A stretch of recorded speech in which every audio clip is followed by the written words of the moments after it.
오늘이 이제 마지막 성막 마지막 날입니다. 아휴. 첫 시간에는 대부분 이방인 뜰에서부터 들어가는데 저는 성막 덮개로부터 시작했습니다. 왜냐하면 성막은 하나님께서 세워가는 거예요. 인간이 세워가는 것은 땅부터 출발하지만 쌓아가지만 하나님께서 세우시는 것은 위에부터 내려오는 것이죠. 그래서 하늘로부터의 부흥을 꿈꾸며 제가 첫 번째 그 말씀을 전했죠. 근데 왜 성막이 네 개의 덮개가 있었을까? 그건 우리의 죄악을 덮으시고 덮으신다는 그런 의미라는 것을 말씀을 드렸습니다. 그리고 두 번째 때는 이방인의 뜰에서 바라본 성막이에요. 보이는 것은 녹기둥과 흰 세마포밖에 없습니다. 세상에서 교회를 바라볼 때 너무나 매력이 없는 거예요. 사이즈가 보이는 겁니다. 그 안에서 어떠한 영적인 사건이 일어나는 것을 관심이 없어요. 재미없어 보이는 거죠. 그런데 성막을 바라볼 때 십자가가 보이죠. 예수님의 은혜가 보이지 않습니까? 우리를 의롭게 하시는 하나님의 의가 보이고, 세 번째 때는 단 하나의 문, 유일한 문, 동서남북이 아니라 단 하나밖에 없는 문, 그곳을 통하여서 이제 우리가 예수님 안으로 들어가게 되는 거죠. 양인문 되신 예수 그리스도, 네 가지의 실로 그룹들을 만들어 놓은 문으로 들어가는 순간 그 안에는 놀라운 일들이 벌쳐지는 겁니다. 번제단이 보이는데 그곳에서 나를 대신하여서 죄 없는 어린 양이 죽임을 당하고 있습니다. 그리고 그 사체가 타고 있는 거예요. 그의 피는 뿌려지고 있는 겁니다. 이걸 보면서 우리는 원죄의 문제를 해결받고 자범죄도 해결받죠. 더 주님의 깊이 다가가기 위해서 한 걸음 더 하다 보니까 물두멍이 보입니다. 이 물두멍은 성전에서 일하시는 여인들, 레위 여인들의 헌신으로 만들어졌어요. 그들이 자기의 외모를 보면서 가꾸던 여인들이었어요. 근데 그 녹거울을 다 그들이 헌물해가지고 녹여가지고 물두멍을 만든 겁니다. 겉의 외모를 바라보던 그 거울이 우리 속사람의 내면을 바라보는 물두멍이 된 거예요. 거기에서 제사장이 손을 씻고 드디어 성소로 들어가는 거죠. 성소에 들어갔더니 놀라운 것들이 있죠. 한쪽에서는 막 떡상이 차려져 있는 겁니다. 12개의 진설병이 차려져 있고, 이쪽에는 세상에서 바라볼 수 없는 밝은 7개의 금촛대에서 빛이 비치고 있는 겁니다. 세상의 빛이 아니었어요. 예수 그리스도 계시는 거죠. 그리고 10번째 때에는 바로 이제 금향단, 거기에서 성도의 기도가 올라가는데 제사장이 이 기도를 들고 예수님의 중보유를 들고 서만이 지성소에 들어갈 수가 있었던 것입니다. 그래서 오늘은 이제 지성소 마지막 관문인데 어떠한 일들이 저와 여러분에게 펼쳐지는가를 한번 살펴보려고 합니다.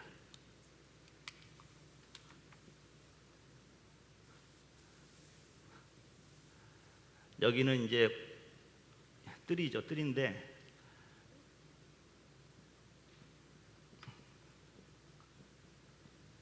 여기는 이제 성소입니다.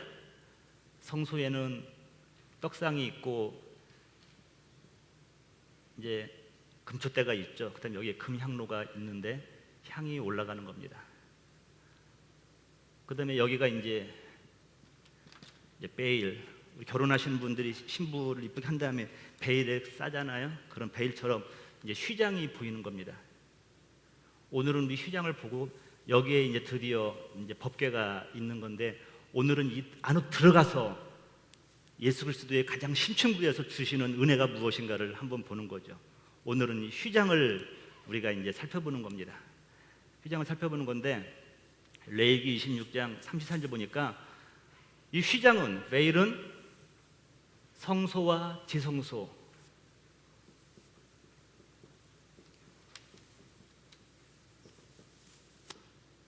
성소와 지성소를 구분하는 장소라고 그랬어요. 대제사장이라 할지라도 함부로 들어가서는 살아나오질 못하는 겁니다. 어쩜 보면은 이 성소가, 이 휘장이 우리의 생명을 지켜주는 역할도 하는 거죠.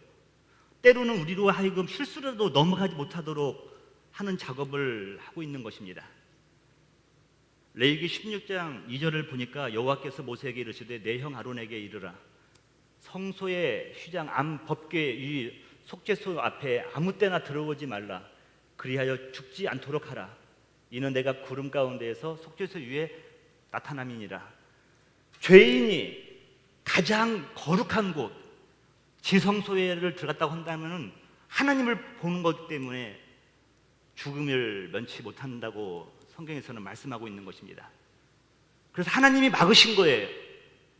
왜 막으셨냐면은 죄인을 죽지 않게 하기 위해서 막은 겁니다. 실수라도 레위인들이 들어가서 죽음을 당할까봐 그걸 막기 위해서 휴장을 하신 거예요. 하나님이 막으신 거죠. 때로는 막으신 것도 은혜예요. 창세기에서 선악과를 따먹은 아담과 이브, 동산 가운데 선과 악을 알게 하는 나무가 있어요. 지혜의 나무죠. 근데 하나님께서는 인간들이 아담과 이브가 딱 살면서 판단하지 않고 하나님이 창조한 건 모두가 좋게 보이기를 원했어요. 다 좋은 거예요. 다 좋은 거예요. 싫은 사람도 없어요. 다 좋아요. 이 공동체 안에 한 서초교인이라고 하면 다 좋아야 되는 거예요. 이걸 하나님 원하셨는데 아담과 이브가 선과 악을 알게 하는 지혜의 열매를 먹습니다. 그 다음부터 선과 악이 구별되는 거예요. 그전에는 다 좋았어요. 근데 좋은 것도 있고 안 좋은 것도 있다는 걸 알았어요. 선도 알고 악을 알게 되었어요. 그러니까 하나님이 깜짝 놀라신 거예요. 그래서 이 참고 말씀 창세기 3장 22절에 하나님이 이렇게 말씀하셔요. 여호와 하나님이 이르시되 보라 이 사람이 선악을 아는 일에 우리 중 하나같이 되었으니 여러분 아담과 이브가 사람을 판단하고 선과 악을 판단하는 일에 있어서 성부 삼위일체 하나님과 같이 되었다고 지금 말씀하고 있어요. 그가 그의 손을 들어 생명나무 열매도 따먹고 영생할까 하노라 하시고 24절 여호와 하나님이 에덴 동산에서 그를 내보내어 그의 근원이 된 땅을 갈게 하시니라. 이같이 하나님이 그 사람을 쫓아내시고 에덴 동쪽에 그룹들과 두루 도는 불칼을 두어 생명나무의 길을 지키게 하시니라. 여러분 지금 이 그림을 그리면 생명나무가 있는데 생명나무를 따먹지 못하도록 하나님께서 그의 천사를 통해서 지키게 했다는 거예요. 왜 그러셨을까? 근데 그 위에 나오죠. 선악과를 따먹은 죄인이 생명나무를 따먹고 영생할까 하노라. 왜 영생하면 안 되나요? 왜 하나님께서 막으셨을까? 궁금하지 않으세요? 별로 궁금해하지 않아요, 여러분 표정들이. 그럼 좀 궁금해야 제가 좀 이렇게 뭔가 탁 던져줄 텐데 전혀 궁금하지 않고 언제 끝나나 그러는 것 같은데 오늘 끝납니다. 여러분 하나님이 아담과 이브를 얼마나 사랑하셨냐면 그들이 비록 불순종하여서 선악과를 따먹었을지라도 그들이 죄인으로서 그들이 죄짐을 지고서 죄가를 짊어지고 영생하는 걸 원치 않으셨어요.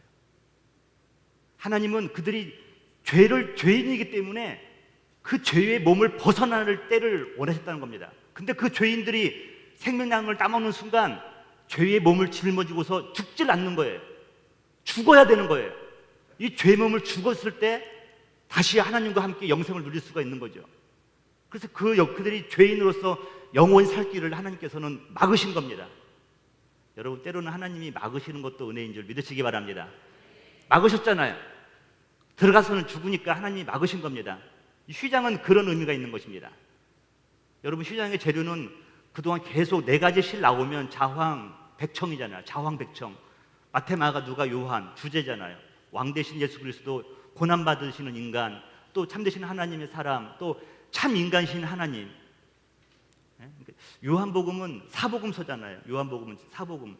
마태, 마가, 누가는 공관복음인데 요한복음은 사전. 영지주의가 교회에 들어와서 교회를 막 어리지럽하니까 사도 요한이 영지주의를 좀 대적하기 위해서도 쓴 말씀 중에 하나가 요한복음이에요. 그래서 이 요한복음 사복음서죠. 참 인간이시면서 참 하나님이신 예수 그리스도. 요한복음은 쉬운 복음이 아니에요. 깊죠. 깊이가 다르죠. 여러분, 그런데 놀라운 일이 생긴 겁니다.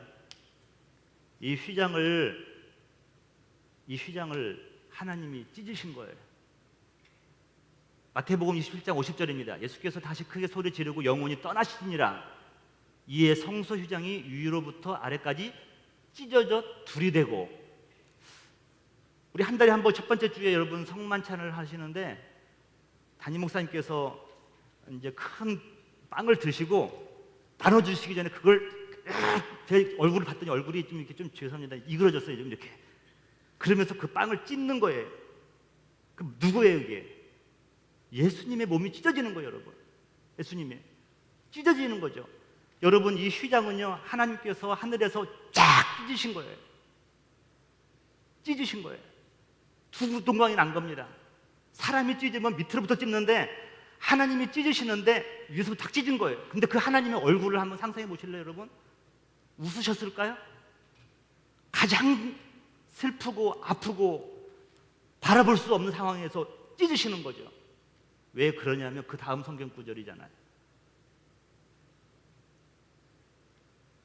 히브리서 10장 20절입니다. 그러므로 형제들아, 우리가 예수의 피를 힘입어 성소에 들어갈 담력을 얻었나니 그 길은 우리를 위하여 휘장 가운데 열어놓으신 새로운 살 길이요, 휘장은 곧 그의 육체라.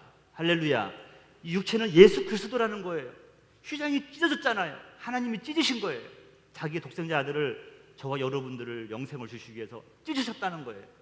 그 다음 주 고난주간 아닙니까, 이게? 우리가 휘장을 볼 때 우리를 하여금 하나님께서 우리를 이 거룩한 장소로 부르시기 위해서 당신 아들의 몸을 찢으시고 그 길을 만드셨다고, 새로운 길이라고 말씀하고 있어요. 새롭고 살 수 있는 길이에요. 사는 길을 우리를 위해서 열으셨다. 어떻게 보면 영어 성경이 더 쉬운 것 같아요. 그래서 집어넣는 거예요. 지성소, 홀리 오브 홀리스죠. 이제 가장 거룩한 장소입니다. 이 안에는 법궤가 있잖아요. 법궤가. 오늘 이 법궤는 아무나 들어갈 수 있는 곳이 아니에요. 가장 거룩한 장소예요. 하나님을 만나는 장소예요. 근데 출애굽기 25장 22절을 보니까 거기서 내가 너와 만난대요. 만나는데 이 덮개 뚜껑이 속죄소예요. 쉬운 자, 덮개를 덮은 이 뚜껑이 쉬운 자인데 여기에서 너희를 만난다 그래요. 속죄소 위 곧 증거교 위에 있는 두 그룹 사이에서 내가 이스라엘을 자손을 위하여 내게 명할 모든 일을 내게 이르느니라라고 말씀하고 있습니다. 1년에 단 한 번 7월 12일 대속죄일 날 대제사장이 아세살 양은 풀어주고 양 한 마리를, 염소 한 마리를 잡아서 죽인 다음에 그 피를 들고 휘장에다 뿌리고 제단에다 뿌리면서 들어가는 그날이 바로 단 한 번에 있는 날이에요. 다리에는 끈을 묶습니다.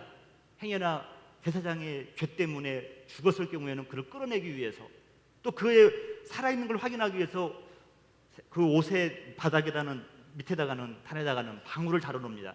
살아있는 한 딸랑딸랑 나면 소리가 나는 거예요. 소리가 나면 우리 대제사장님이 살아계시는구나라는 것을 백성들은 알 수가 있었죠. 가서 대제사장이 살아나오면은 우리의 죄가 사함받은 겁니다. 근데 그분이 죽었을 때에는 문제가 심각해지는 거예요. 그러니까 대제사장 대신 예수님께서 죽으신 거예요. 대신 죽으신 거예요. 그러면서 이 문이 열리고 우리가 들어갈 수 있는 길이 생겼다는 것이죠. 근데 들어가 보니까 이 안에는 법궤가 있는 겁니다. 법궤가 있는데 이 법궤는 하나님의 궤라고도 불리고 언약궤라고도 불립니다. 법궤. 이 안에는 세 가지의 중요한 물질들이 들어가 있죠. 성경에는 세 개의 궤가 나옵니다. 아크. 세 개의 ARK, 아크가 나오는데 맨 처음에는 노아의 방주가 아크였어요. 그것은 이제 죄인들을 이제 다 휩쓸을 때 노아의 가족은 살렸던 구원의 방주죠. 이 아크라는 단어가 나오면은 생명을 살리는 것과 연관이 돼요. 요게벳이 자기 아들을 3개월 동안 책임을 졌지만 그 이상은 책임질 수가 없었습니다. 그래서 책임을 지지 못하고 그를 이제 갈대 상자에 담아서 그를 떠나 보내는데 그 갈대 상자가 아크라고 나옵니다. 아크라고. 제가 옛날에 저희 앞에 지금 서문학교의 자리가 목욕탕 자리였던 것 같아요. 제가 들어갈 때마다 계단 내려가면요, 그 앞에 항상 써 있었던 게 있어요. 맡기지 않은 물건은 책임지지 않습니다. 상법 제50조 사망 맞나요, 이장님? 아니면 말고 그냥 제가. 어쨌든 여러분, 요게벳이 자기 자녀를 살리기 위해서 책임질 수 있는 시간은 고작 3개월이었어요. 내가 책임지려고 하면 할수록 모세는 위험한 겁니다. 그러니까 떠나 보내잖아요. 떠나 보내는 게 바로 갈대상자 아크였어요. 그 세 번째는 오늘 법궤가 아크로 나오는데, 이 법궤도 이제 또 다른 이제 하나님의 은혜가 있죠. 그러니까 지금까지 아크라는 단어가 나오면, 궤가 나오면 구원과 관계된 단어였기 때문에 이 법궤도 우리를 구원하는 것과 관계가 있는 것이죠. 여호수아 3장 6절입니다. 여호수아가 또 제사장들에게 말하여 이르되 언약궤를 메고 백성에 앞서 건너라 하매 곧 언약궤를 메고 백성에 앞서 나아가니라. 이 언약궤는 어떤 의미가 있냐면 여러 가지 있지만 하나님의 임재를 나타내는 겁니다. 하나님의 능력을 나타내는 거예요. 요단강을 건너갈 때에도 여러분, 똑똑한 사람, 수영 잘하는 사람, 건장한 남자가 아니에요.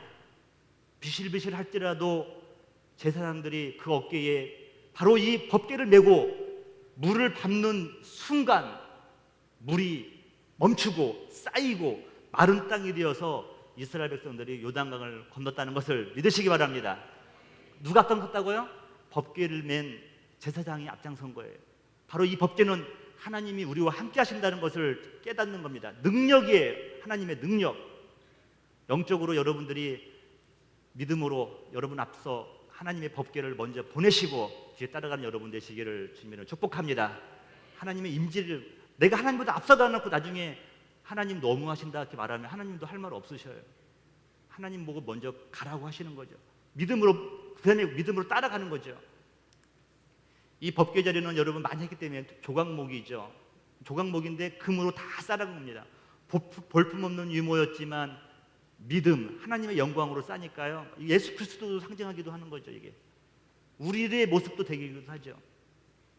그래서 법궤는 그리스도를 상징합니다. 그래서 여러분, 이 성막에서 가장 중요한 건 어디냐면 바로 이 지성소예요. 지성소 중에서 이 법궤예요. 법궤가 상징하는 것이 바로 그리스도거든요. 그래서 이 성막은 전체를 그리스도 내포하면서도 또 그리스도 중심이라는 걸 알 수 있죠. 이 성막을 중심으로 새 이제 족속들이 그들에 머물고 있는 거죠. 그 지파들이 머물면서 철저하게 성막 중심, 여호와 신앙 중심, 더 나아가서는 예수 그리스도의 중심으로 살아가는 것을 보게 됩니다. 이 법궤의 내용은 여러분 이제 잘 아시는 것처럼 세 가지가 있는데, 하나가 뭐냐면 십계명이 새긴 두 돌판이 있어요. 이것은 십계명은 언약판이잖아요. 언약판이잖아요. 언약판인데 이 말씀 통하여서 나와 이스라엘 백성들과 하나님 여호와께서 언약하신 그 말씀이라고 해서 언약궤라고도 부르는 겁니다. 신명기 10장 5절을 제가 읽어볼게요. 내가 돌이켜 산에서 내려와서 여호와께서 내게 명하신 대로 그 판을 내가 만든 궤에 넣었더니 지금까지 있느니라. 두 번째로는 만나가 든 금 항아리입니다. 만나, 목사님 딸도 만나죠. 근데 이 만나는 하나님의 은혜예요. 광야에서 내 생명을 살릴 수 있는 유일한 하나님의 양식이었습니다. 하늘의 양식이었어요. 이것을 예수님께서 말씀하시기를 본인이 하늘에서 내려오는 생명의 떡이다 그랬어요. 광야에서 백성들은 이 만나를 먹고 죽었지만 생명의 떡을 먹은 자들은 영생한다고 말씀하셨습니다. 저도 여러분들은 오늘 이 말씀을 통하여서 예수 그리스도 생명의 떡을 드시고 주님과 함께 영생하시기를 주님으로 축복합니다. 만나를 그런 의미가 있는 것이죠. 세 번째는 아론의 쌍난 지팡이가 있습니다. 아론의 사촌인 고라가 반역을 시도합니다. 우리도 내유집한데 왜 아론만 제사장 역할을 할 수 있느냐? 아니다. 우리도 할 수 있다. 그래가지고 250명 리더들이 고라와 함께 아론을 대항합니다. 그때 하나님께서 땅의 문을 여셔가지고 그들이 다 땅이 삼켜버렸어요. 또 17,000명이나 되는 사람이 연병으로 죽게 되는 겁니다. 나중에 이제 모세가 하나님 말씀 듣고 이 법궤 앞에다가 레위 지파의 지팡이와 아론의 지팡이를 갖다 놓으라고 했는데 레위 지파 지팡이는 그대로 있고 아론의 지팡이에서 싹이 나는 거예요. 할렐루야. 하나님께서 이 아론의 쌍난 이걸 여기를 인정하셨다는 거죠. 그래서 그 상징이죠. 하나님께서 선택하신 바로 아론의 지팡이, 쌍난 지팡이라는 의미가 있습니다. 이것은 부활을 상징하는 것입니다. 요한복음 11장 25절 26절이에요. 다 같이 시작. 예수께서 가라사대 나는 부활이요 생명이니 나를 믿는 자는 죽어도 살겠고 무릇 살아서 나를 믿는 자는 영원히 죽지 아니하리라. 이것을 내가 믿느냐. 이 세 가지는 전부 다 예수 그리스도도 상징하면서 전체가 다 예수 그리스도예요. 제가 처음에서 이걸 좀 제가 막 대충 넘어가서 그렇지 이 하나 가지고 한 시간씩 해도 모자랄 수도 있어요. 자, 오늘 저와 여러분에게 가장 중요한 것이 속죄소입니다. 이 속죄소는 이 법궤의 뚜껑을 말하는 겁니다. 법궤를 말하는 겁니다. 근데 여기는 두 그룹이 자기의 눈을 가리고 이렇게 바라보고 있죠.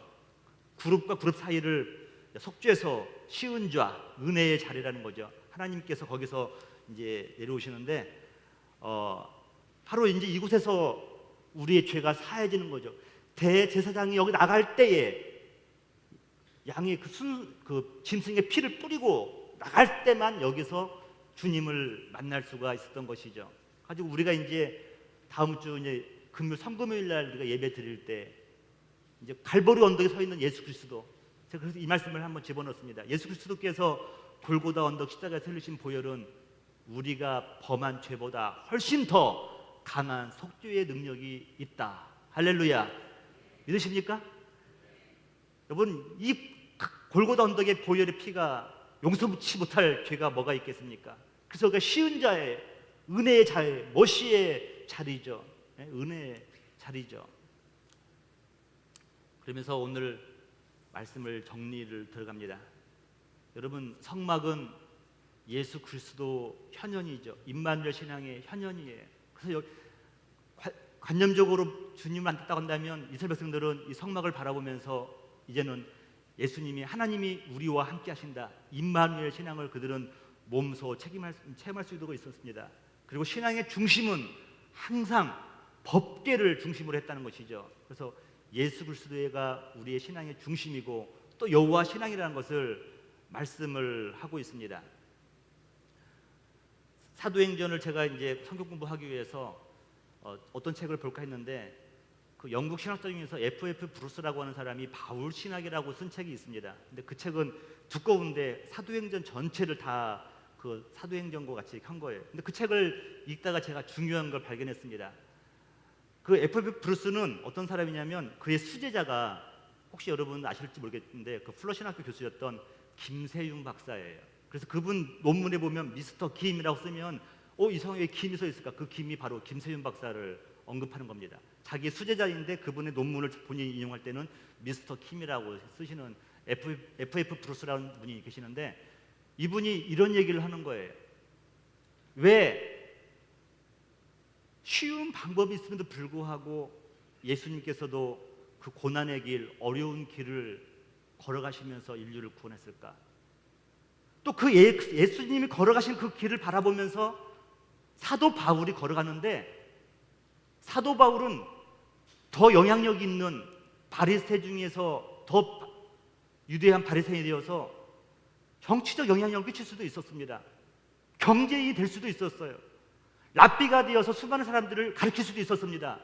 그런데 왜 사도 바울은 한 명 한 명 한 영혼의 구원을 통해서 왜 하나님 나라를 이루려고 했을까? 더 쉬운 길임에도 불구하고 그것은 하나님의 뜻 때문에 그랬다는 거예요. 하나님은 한 영혼이 구원받고 주님을 만나고 그가 주님의 만남 통해서 옛사람을 벗어버리고 새 사람을 거듭나는 것, 한 영혼이 구원받는 것을 하나님이 가장 기뻐한다는 것을 믿으시기 바랍니다. 그래서 제가 오늘 여러분에게 놀라운 말씀을 하나 마지막으로 전해주려고 그래요.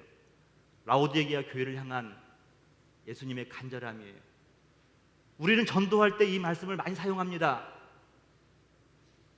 문 밖에서 두드리노니 누구든지 문을 열면 내가 그로 들어가서 나는 그로 더불어 먹고 그는 나로 더불어 먹으리라.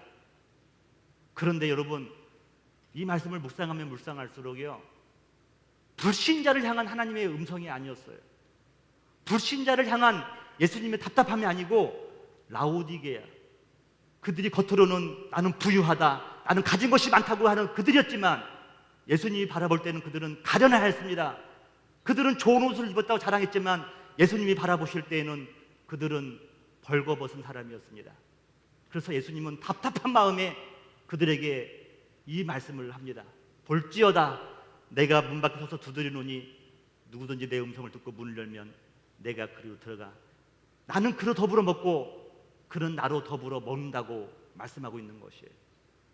여러분, 사도 바울도 그랬어요.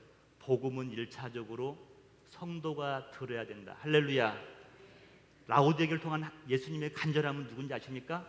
오늘 이 자리에 계신 서초교회 여러분, 성도님 여러분, 여러분을 향해서, 아니 저를 향해서 주님께서 두드리고 계시는 거예요. 두드리고 계신 여러분, 그 주님을 오늘 다시 한번 우리 영접하면서 주님 앞에 나가는 시간 됐으면 좋겠습니다.